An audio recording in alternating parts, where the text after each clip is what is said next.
Hello and welcome back to the FitPast60 channel, your information source for science-backed longevity strategies. Today's discussion is about stopping poor sleep and 3 habits that optimize recovery after the age of 60. Did you know that after the age of 60, sleep quality often declines? And it's not simply because of aging itself, but because of changes in our circadian rhythms, our hormone production, our physical inactivity, and our overall health. If you're waking several times each night, finding it difficult to get to sleep, or waking and feeling as though you've hardly slept at all, well, you're not alone. But here's what many people don't realize. Poor sleep isn't just about feeling tired. It's associated with reduced recovery, impaired balance, slower reaction times, poorer glucose regulation, reduced immune system function, and even an increased risk of falls. I'm Michael Cooper from FitPast60, and after nearly 30 years as an accredited exercise physiologist and sports scientist,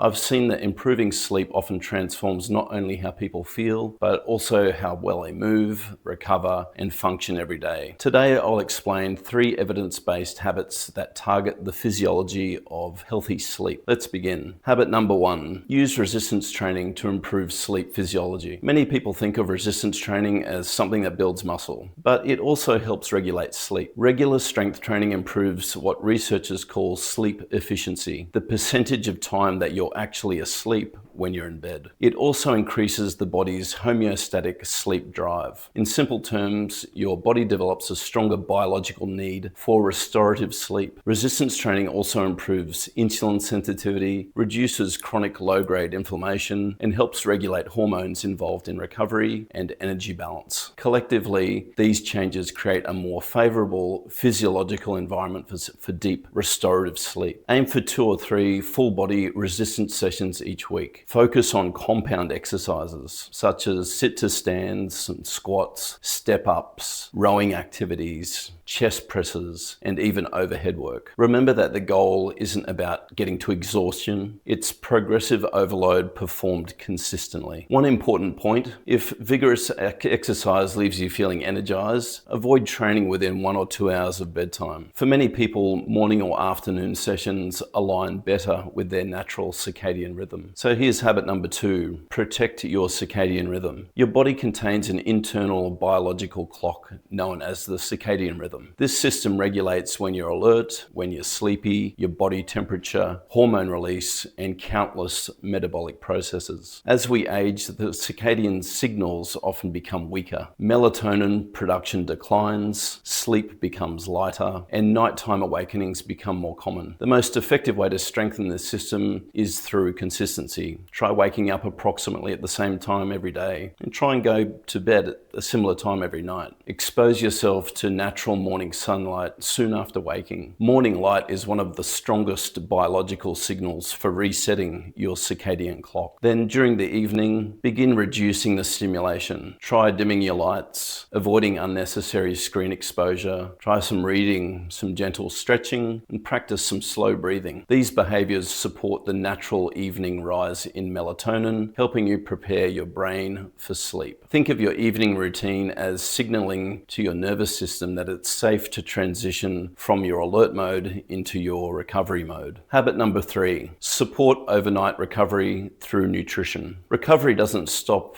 when you leave the gym. Most of your recovery occurs while you're asleep. During deep sleep, your body repairs tissue, regulates immune function, and supports the normal release of hormones involved in recovery and adaptation. Nutrition plays an important supporting role. Avoid excessive caffeine later in the day. Remember that caffeine has a relatively long half-life, meaning it can remain active in your system for many hours. Alcohol is another common misconception. While it may help you fall asleep initially, it fragments your sleep architecture, suppresses restorative sleep, and often leads to poorer quality sleep overall. If you need to have a snack before bed, try something light that combines protein with a quality source of carbohydrates. For example, Greek yogurt with some berries, cottage cheese on whole grain toast, or milk with some whole grain crackers. Protein supplies the amino acids we need for overnight muscle repair, while carbohydrates may assist in the transport of tryptophan into the brain, supporting melatonin and serotonin production. Hydration also matters. Drink consistently throughout the day, But if frequent overnight trips to the bathroom interrupt your sleep, try reducing your fluid intake during the final hour or two before bedtime. And one message I'd like you to remember is this: recovery doesn't begin after exercise. Recovery begins when quality sleep allows your body to adapt to the exercise you've already done. Without adequate sleep, muscle protein synthesis becomes less efficient, your reaction time slow, your memory declines, recovery is impaired, and your motivation to remain physically active often decreases. Sleep simply isn't passive rest. It's one of the most active periods of biological repair that your body experiences every 24 hours. When you combine regular exercise training, resistance work, and well-regulated circadian rhythm and sound nutritional habits, you're giving your body the conditions it needs to recover, adapt, and remain resilient as you age. And at Fit Past 60, that's exactly what we believe in, and that will form the foundations for the upcoming home-based exercise programs. These will help you use evidence-based exercise strategies to improve your strength, your independence, and your quality of life. If you found this video helpful, please give it a thumbs up below and subscribe to the Fit Past 60 channel, and let me know in the comments below